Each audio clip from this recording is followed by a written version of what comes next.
Olá pessoal, eu sou o professor Fred Sauer e eu resolvi gravar essa aula, né? Essa é a próxima aula, porque essas aulas elas foram ministradas, né?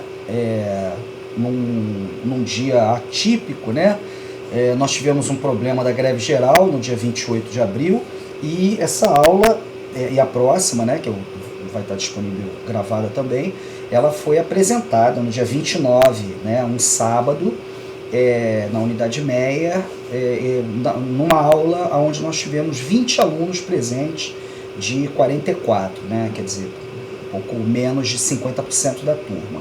Ok? Então, como eu sei que alguns alunos têm problema com a reposição de sábado, ou porque trabalham, ou porque tem que ir para a igreja, ou porque tem que fazer qualquer outra coisa, então eu achei interessante gravar essas aulas, né, de forma a tornar mais justa, né, a proposta de avaliação e tal, já que eu vou estar explicando, né, todos os conceitos, até mesmo para aqueles que não puderam comparecer à aula, tá ok? Então vamos lá. Então, primeiro, a primeira aula ela diz respeito a tipos e modos de transmissão, né, e o que eu vou explicar basicamente agora nessa aula para vocês são técnicas para você fazer com que os dados, né, com que as informações elas possam atravessar o meio físico, né, e chegar até um destino, né? Então, como nós vimos até a aula passada, todas as formas de transmissão elas basicamente são usadas para você colocar dados, inserir dados no contexto de uma onda que possa atravessar, né, um meio físico, seja ele um meio físico guiado ou através do ar, e chegar num destino. Então, o termo onda, né, a palavra onda, naturalmente, já nos remete a um sinal analógico, né?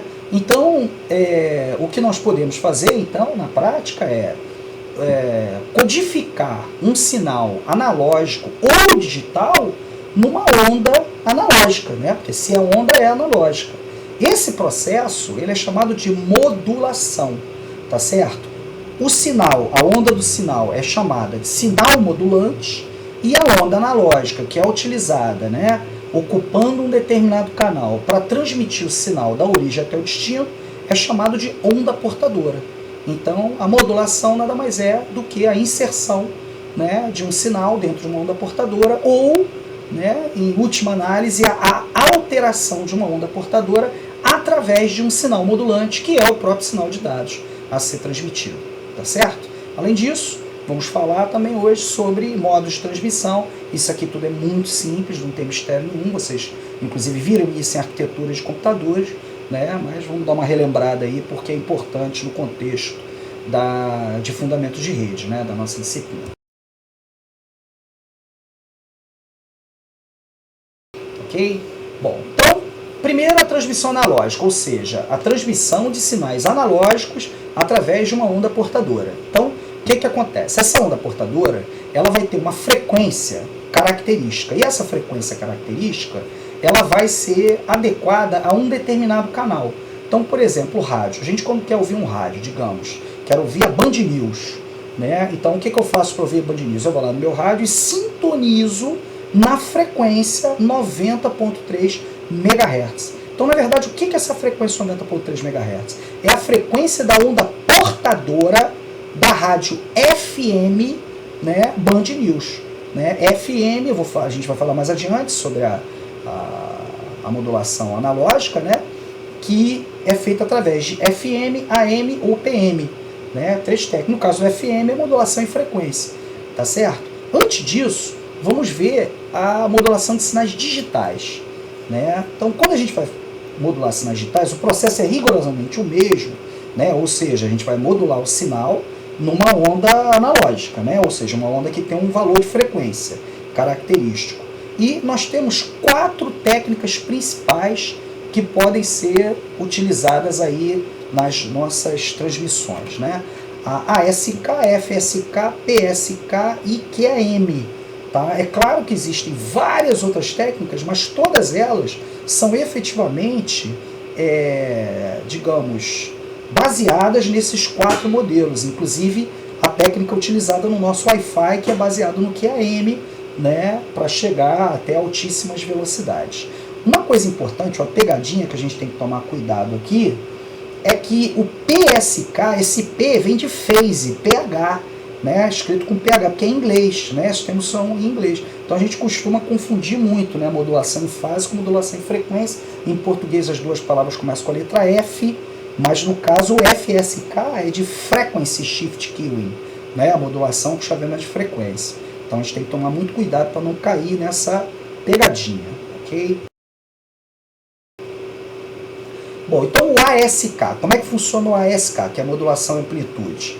Né? Eu vou fazer algum tipo de modificação na amplitude do sinal como forma de identificar o bit que eu quero representar. Então, por exemplo, né, aqui no desenho, no gráfico que vocês estão vendo aqui na parte de cima do slide, eu tenho, claro que é um exemplo bastante agressivo, né, apenas didático, para a gente, ele não, na prática não é viável, tá certo? Porque se eu tivesse uma longa sequência de zeros, eu não transmitiria nada, tá certo? Então eu confundiria uma longa sequência de zeros com silêncio. Então dessa forma, assim, realmente a coisa não é muito prática. Mas didaticamente funciona, né? Então o que acontece? Eu estou transmitindo a sequência binária 1, 0, 1, 1, 0, certo? E o que eu estou fazendo aqui? Eu estou representando o bit 1, o meu sinal ele tem a amplitude completa, a amplitude original dele, certo? E o bit 0, ele reduz a amplitude para 0, tá? É claro que origem e destino precisam estar sincronizados, né? Eu preciso saber exatamente quando o bit termina, quando ele começa e quando ele termina, para eu poder decodificar, né? Ou seja, identificar se o que está sendo transmitido é 1 ou é 0, tá certo? E aí com essa técnica, né, com SK no caso, eu consigo efetivamente modificar a minha onda portadora de forma que o recebedor consiga saber quais são os bits que estão sendo transmitidos, ok?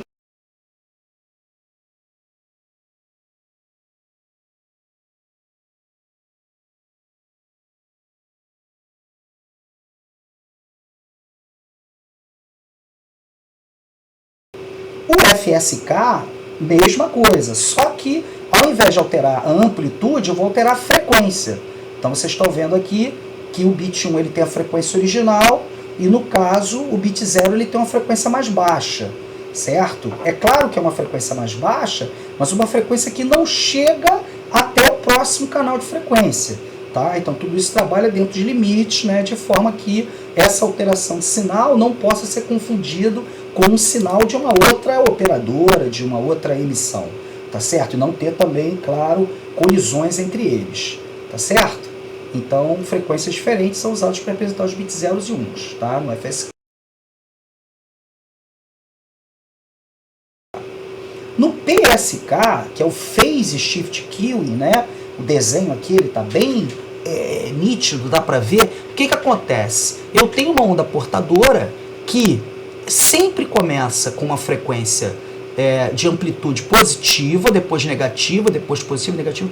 E aí o que acontece? No intervalo de sinalização do próximo bit, eu inverto, eu começo o sinal representando ele por uma amplitude negativa. Então, inevitavelmente, com isso, o recebedor ele tem como saber que o bit que está sendo transmitido agora é o inverso do bit anterior.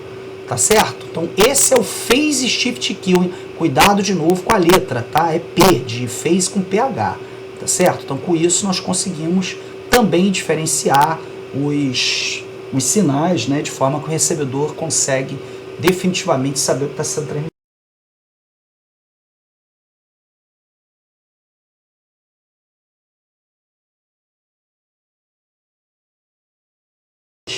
O QAM ele é muito importante, conforme eu falei para vocês, todos nós temos em casa, né, o QAM em operação nos nossos sistemas de Wi-Fi, tá certo? E ele é uma técnica que já é uma evolução, né, do PSK, do SK, do FSK, né? Porque na prática o que se faz é combinar, né, as técnicas e fazer essa codificação, né, essa modificação da amplitude, da fase, da frequência, enfim, dentro de quadrantes diferentes, né? Dentro de eixos diferentes, X, Y, Z. Então, com isso, você consegue ter até, no caso, né, o 8QAM, 3 bits sendo representados em cada intervalo de sinalização.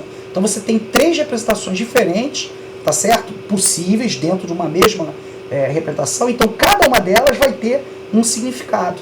Então, com isso, eu tenho a possibilidade, né, de enviar até 3 bits por baud, né, no caso, triplicando a minha taxa de transmissão no caso do 8QAM. Né? Então, existe o 16QAM, 32QAM, até 256QAM, que é a técnica onde eu transmito 8 bits, né, de cada vez em cada intervalo de sinalização, ok? Sempre trabalhando com uma visão, uma perspectiva tridimensional, tá certo?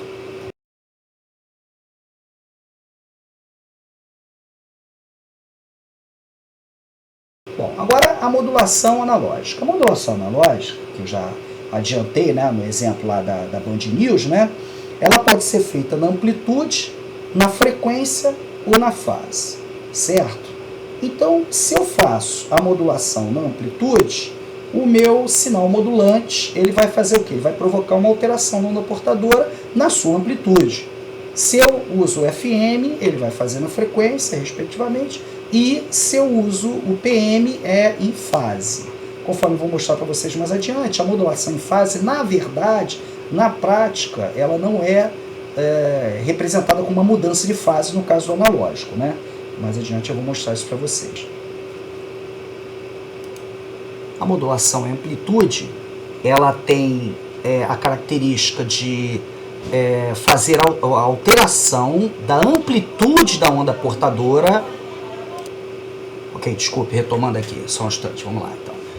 Então, na modulação em amplitude, né, nós temos a portadora, a onda portadora, nós temos o sinal a ser modulado, e conforme a gente pode ver pelo gráfico, né, esse sinal a ser modulado, ele provoca alterações na amplitude, mas são alterações muito bem comportadas, né, tanto na fase positiva quanto na fase negativa. Né? Então é uma das técnicas mais simples e mais convencionais utilizados, os primeiros rádios, né, usados para divulgação de notícias e tudo mais, usaram a modulação em amplitude. Né? Nós temos ainda hoje, apesar de já ser uma coisa tão antiga, né, nós ainda temos as rádios que são, o pessoal ouve ainda, né, rádio, jogo, principalmente futebol e tudo mais, usando rádios com modulação em amplitude. Ok? A modulação em frequência. A modulação em frequência é uma modulação que demanda uma largura de banda um pouco maior para ela poder operar. Essa é a razão pela qual nós temos menos rádios FM do que AM, né, no nosso dial, né, digamos, nos aparelhos de rádio, tá certo? E o que acontece na prática é que a onda portadora ela vai ser alterada na frequência, né, dentro, claro, de um limite, do mesmo jeito que eu expliquei para vocês lá no FSK, tá certo? De um limite de largura de banda para não ultrapassar a frequência da próxima estação, tá certo? Então, inevitavelmente, nós temos uma situação onde no nosso dial, né, nós temos rádios FM que tem uma largura de banda maior, é uma demanda, uma necessidade da técnica FM, consequentemente, com isso, nós temos menos rádios FM do que AM, mas, no entanto, com isso nós ganhamos, porque nós conseguimos codificar mais frequências. Então, o som é melhor, o som é mais puro, o som é mais nítido, tá certo? Dentro do contexto do FM do que no AM, tá certo? O PM, conforme eu tinha dito a vocês, é uma técnica, né, que na prática não há variação de fase, né? Ele tem lá uma variação, é muito mais parecido com FM do que com AM, tá certo? É muito complexa, é pouco utilizada, na prática só é utilizada mesmo em aparelhos como walkie-talkie, aparelhos de comunicação de carro, né? De você se comunicar, polícia, né? Caminhões, etc. Não é usado na comunicação popular, ok? Bom, então, vantagens e desvantagens, né? Eu já falei algumas no caso do FM. O FM ele tem uma largura de banda maior do que a do AM, então com isso você consegue codificar mais sinais, né? Você consegue codificar frequências de de mais aparelhos, né, de instrumentos musicais, e com isso a qualidade do sinal é melhor. Por outro lado, é claro que isso implica numa largura de banda maior e, consequentemente, um menor número de estações FM do que AM. Outra característica, né, que a imagem mostra para nós é o fato do sinal, né, de AM ele se refletir na ionosfera, né, e no solo, permitindo naturalmente que ele se propague e ele, dependendo da potência de emissão do sinal, chegue bem mais distante do que o sinal de FM, tá certo? É claro que como o sinal de AM tem uma qualidade muito baixa, né, não existe esse interesse, as operadoras não fazem, não usam repetidores, também não usam transmissores muito fortes, muito poderosos para as suas rádios AM, né? Hoje em dia quase que somente rádios religiosas e tal usam AM, né? E o FM é mais pelas músicas e notícias e tudo mais, ok?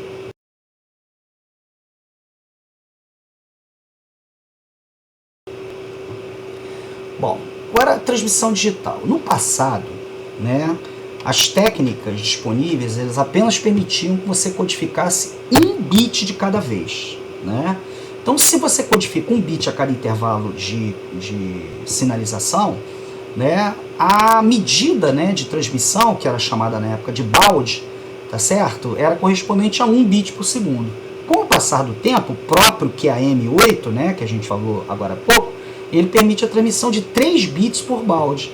Então, se eu tiver, por exemplo, uma técnica que eu estou transmitindo a 10 bauds, e eu estou transmitindo usando o QAM8, na prática eu transmito o quê? São 10 bauds, o QAM8 transmite 3 bits cada vez, então são 30 bits por segundo, tá certo? Então o baud hoje em dia ele tem que ser usado com cuidado, porque depende em bits por segundo, né? Não é a paridade 1 para 1, depende da quantidade de bits a cada intervalo de sinalização, tá certo?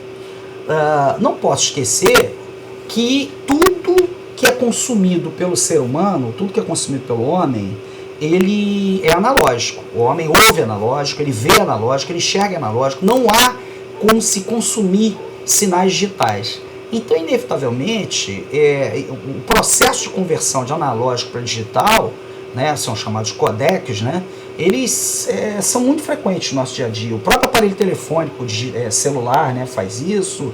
As centrais telefônicas digitais recebem o nosso sinal analógico e convertem para sinal digital, para o sinal continuar fluindo através da rede telefônica, enfim. Então, eles são muito presentes. E a mensagem aqui é que a técnica utilizada, a técnica básica, né, desenvolvida ainda na época de Nyquist para alcançar essa proeza, é exatamente o PCM, o Pulse Code Modulation.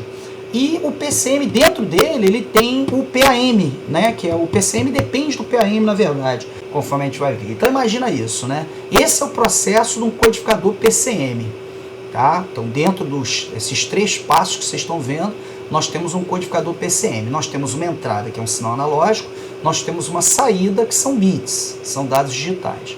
Então, na prática, o que acontece? Primeiro, lembra lá, né, vocês vão se lembrar, que em Nyquist nós apresentamos a fórmula que C igual a 2W logo na base 2 de LBPS.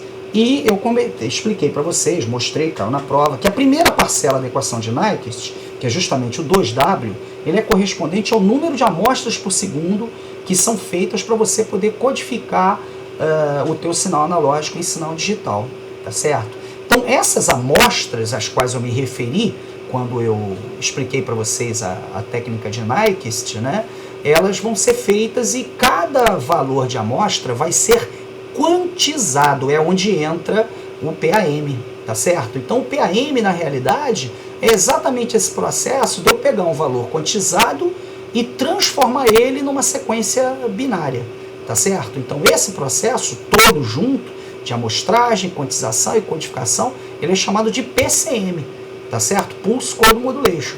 Então o próximo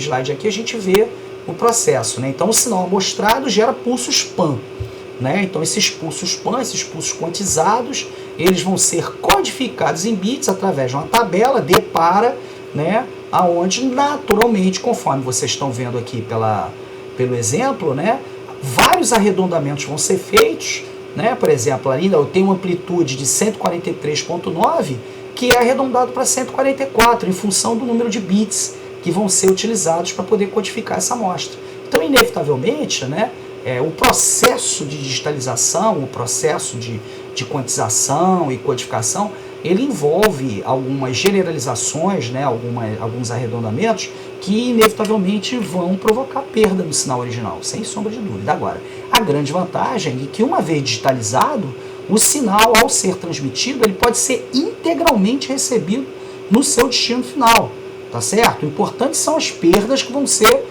ocorrer antes desse processo, que são as perdas do processo de digitalização. Tá ok, pessoal? Então essa foi a nossa primeira aula, né? E essa aula, ela envolveu conceitos muito importantes que a gente vai revisar agora, né? Primeiro conceito é o conceito de modulação. Então você conseguiria responder agora para mim, né, assim, de sopetão, ao pé da letra, o que é a modulação? Pensa um pouco. Vamos lá. Modulação envolve dois elementos, uma onda portadora e um sinal modulante. Qual é a relação entre eles? Ok. Então, é assim. Uma onda portadora, ela é alterada por um sinal modulante na sua frequência, na sua amplitude ou na sua fase, né, provocando com isso uma modificação que permite ao receptor identificar qual foi o bit ou o sinal de frequência que foi introduzido naquela onda portadora, tá certo? Então, quais são as técnicas básicas? Depende, se a modulação for analógica, eu tenho o AM, o FM e o PM, e as técnicas digitais, nós temos o ASK, o FSK, o PAS, o PSK, o FSK, o ASK e o QAM, tá certo? Que são as técnicas básicas, e as técnicas mais modernas, mais recentes, são evoluções desses quatro modelos, ok? Então agora também vamos dar uma identificada. Que técnica é essa da primeira onda? Né? O que é isso? Dá para ver que é uma modulação digital, né? Não é analógica, porque afinal de contas eu tenho os bits lá em cima, 1, 0, 1, 0, 0, certo? Então a primeira onda é o quê? Qual é a técnica? É o ASK, não é isso? Porque eu estou modificando a amplitude do sinal. E a segunda? É fácil, não é isso? Observa que a cada bit, o que eu faço? Eu modifico a fase do sinal quando eu quero modificar o bit, né? O 0 sempre começa com uma transição negativa. Então é o PSK, lembrando sempre que fase em inglês é phase, com PH. E a última é nítido que ele está alterando a frequência do sinal, consequentemente, então é o FSK. Ok, pessoal? Então, muito prazer estar aqui mais uma vez com vocês, né, dando esse esclarecimento. Eu espero que tenha sido útil, né, e que qualquer dúvida vocês possam trazer para mim em sala de aula aí, tranquilamente, e a gente vai esclarecer com o maior prazer. Tá ok, pessoal? Um grande abraço, até a próxima.